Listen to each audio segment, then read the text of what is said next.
রাজনৈতিক আলাপের ট্যাবু ভাঙার গল্পে নির্মিত সিনেমা এখানে রাজনৈতিক আলাপ জরুরি প্রেক্ষাগৃহে মুক্তি পেয়েছে। শুক্রবার থেকে স্টার সিনেপ্লেক্সের 5টি শাখায় দেখা যাচ্ছে সিনেমাটি। সিনেমার পরিচালক সঙ্গীত শিল্পী আহমেদ হাসান সানি, গল্প লিখেছেন ও প্রযোজনা করেছেন খালিদ মাহমুদ দুর্যোগ।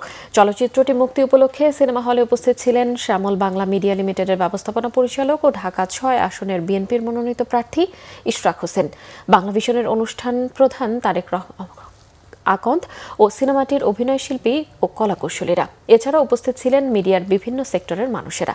সিনেমাটির সহ প্রযোজনা ও মিডিয়া পার্টনার বাংলাভিশন। গণঅভ্যুত্থানটা যে কারণে হয়েছে সেই বিষয়টা জনগণের কাছে তুলে ধরার জন্য, কারণ আমরা ওই ঐতিহাসিক মুহূর্ত, এই মোমেন্টটাকে আমরা ধরে রাখতে চেয়েছিলাম, যার কারণেই আমাদের মধ্যে আগ্রহ জাগে এবং পরবর্তীতে আমাদের প্রতিষ্ঠানের মাধ্যমে আমরা এই চলচ্চিত্রটিকে প্রযোজনা করার সিদ্ধান্ত নেই। এটার অন্য কোনো উদ্দেশ্য নেই, এটার একমাত্র উদ্দেশ্য হচ্ছে 5ই আগস্টের যে ঐতিহাসিক গণঅভ্যুত্থান সেটার স্মৃতিটাকে ধরে রাখা এবং বিভিন্ন শ্রেণী পেশার মানুষ তাদের গল্পটা তুলে ধরা। এটার একটা সিকুয়েল বা পরবর্তীতে এরকম আরও সিনেমা তৈরি হওয়া উচিত।